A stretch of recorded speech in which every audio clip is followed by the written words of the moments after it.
nyuma y'urugamba rwo kubohora igihugu na jenoside yakorewe abatutsi mu mwaka w'1994. Izahoze ari ingabo zatsinzwe za Habyarimana zahugiye muri Repubulika Iharanira Demokarasi ya Kongo iri kumwe n'abaturage benshi. Izi ngabo za FARC zageze muri Repubulika Iharanira Demokarasi ya Kongo ikitwaga Zaire, maze zishinga imitwe yitwaje intwari itandukanye ari ikomeza kugenda idurumbanya umutekano wa Repubulika Iharanira Demokarasi ya Kongo. Aba bavuga ko bazagaruka mu Rwanda gufata igihugu kandi bakazaza barasa. Mu myaka yishize ko cy'u Rwanda ruhora rusaba Repubulika Iharanira Demokarasi ya Kongo ko yakohereza abana bagataha mu Rwanda, ariko Kongo igakomeza kwinangira. Ubundi baba bafite izihe nyungu zo gukomeza kuba bafite FDLR mu gihugu cya Repubulika Iharanira Demokarasi ya Kongo, kandi bizwi ko ari ihungabanya umutekano w'iki gihugu? Ubundi se ko bizwi neza ko uyu mutwe wa FDLR ari utuma haza agatotsi mu mubano w'u Rwanda na Repubulika Iharanira Demokarasi ya Kongo? Ubundi kuki Repubulika Iharanira Demokarasi ya Kongo idakemura iki kibazo ngo abarwanyi batahe? Nibyo tugiye kureba none. Niba ari bwo bwa mbere ugeze kuri channel, reba munsi y'video maze reba wanditse subscribe, ukandi tujye tubana umunsi ku munsi makuru n'ibyegeranyo bicukumbuye. Iyi ni Ibyegeranyo TV Rwanda. Nge ndi Theogene.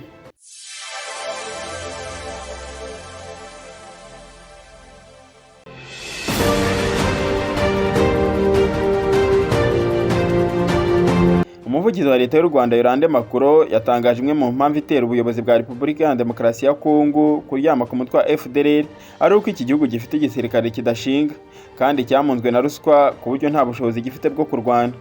Ni ingingo Yolande Makuro yagarutseho mu kiganiro yagiranye n'ikinyamakuru cy'Abadage cyitwa DW Africa.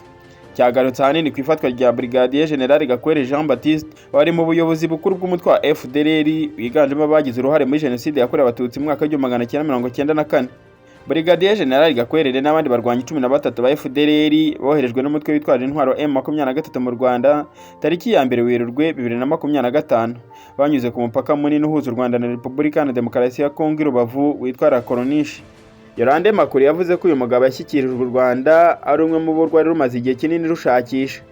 Yagize ati: umwe mu bantu batanzwe, ni umwe mu bantu bakomeye muri FDLR, ni umwe mu bayobozi ntekereza ko yarakuriye ubutasi. Uyu ni umuntu twari tumaze igihe kinini dushaka gufata kugira ngo tumugarure tumugeze imbere y'ubutabera kubera ibyaha yakoze mu mwaka w'1994 muri jenoside yakorewe abatutsi. Yakomeje avuga ko aba bajenosideri bakomeza kugenda bafatwa umwe kuri umwe ari ibintu byiza bituma uburasirazuba bwa Repubulika Iharanira Demokarasi ya Kongo bugira umutekano. Uko hafatwa abarwanyi benshi ba FDLR bakagarurwa mu Rwanda, niko kari agace gatekana ku banyekongo, ku banyarwanda baba hano badashaka iki kibazo ku mupaka wacu. Yolande Makuro yavuze ko aba barwanyi bishyikirije u Rwanda ari abafatiwe mu mirwano yasize M23 yigaruye umujyi wa Goma na Bukavu. Biteganyijwe ko muri aba barwanyi badafite ibyaha bakurikiranyweho bazajyanwa mu kigo gishinzwe gusubiza mu buzima busanzwe, mu gihe abafite ibyaha bakurikiranyweho bazagezwa imbere y'ubutabera.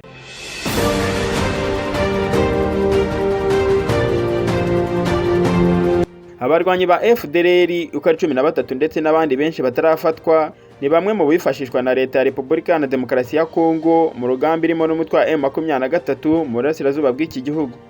Iyi mikoranire hagati ya leta ya Kongo na FDLR yanagarutsweho na Yolande Makuro, wagaragaje ko impamvu Repubulika Iharanira Demokarasi ya Kongo yifashisha cyane FDLR ari uko ifite igisirikare kidashinga. Yagize ati: kuva muri 2001 na 2009 hagiye habaho amasezerano menshi yo guhangana n'iki kibazo. Imwe mu mpamvu aba bantu bagize uruhare muri jenoside bahawe rigari muri Repubulika Iharanira Demokarasi ya Kongo bashaka ko FDLR haguma. Bafite inyungu mu bushobozi bwabo bwo kurwana. Aba ni abarwanyi bakomeye bamaze igihe muri Repubulika Iharanira Demokarasi ya Kongo barwana n'abaturage banakwirakwiza ingengabitekerezo ya jenoside. Ni abarwanyi b'abahezanguni. Yolande Makuro yakomeje avuga ko Repubulika Iharanira Demokarasi ya Kongo ifite igisirikare kidashinga, kidakomeye, kirimo ruswa, gicungwa nabi ndetse n'igisirikare kidatanga umusaruro. Makuro yavuze ko izi ntege nke z'ingabo za Kongo arizo zatumye FDLR yinjizwa mu gisirikare, hitabazwa Burundi, ingabo za SADC n'imitwe yitwaje intwaro nka Wazalendo n'abacanshuro b'abanyaburayi. Nubwo leta ya Repubulika Iharanira Demokarasi ya Kongo yakoze uko ishoboye ngo ishaka abayirwanira, ariko ikomeje gutsindwa urugamba no gutakaza ibice binini byo mu burasirazuba bwa Repubulika Iharanira Demokarasi ya Kongo. Kugeza ubu umutwe wa M23 ugenzura igice kinini cya Kivu y'Amajyaruguru kirimo n'umujyi wa Goma, muri Kivu y'Amajyepfo kandi igenzura n'umujyi wa Bukavu, ndetse n'amakuru yizewe bashimangira ko abarwanyi b'umutwe wa M23 barimo gusatira umujyi wa Uvira.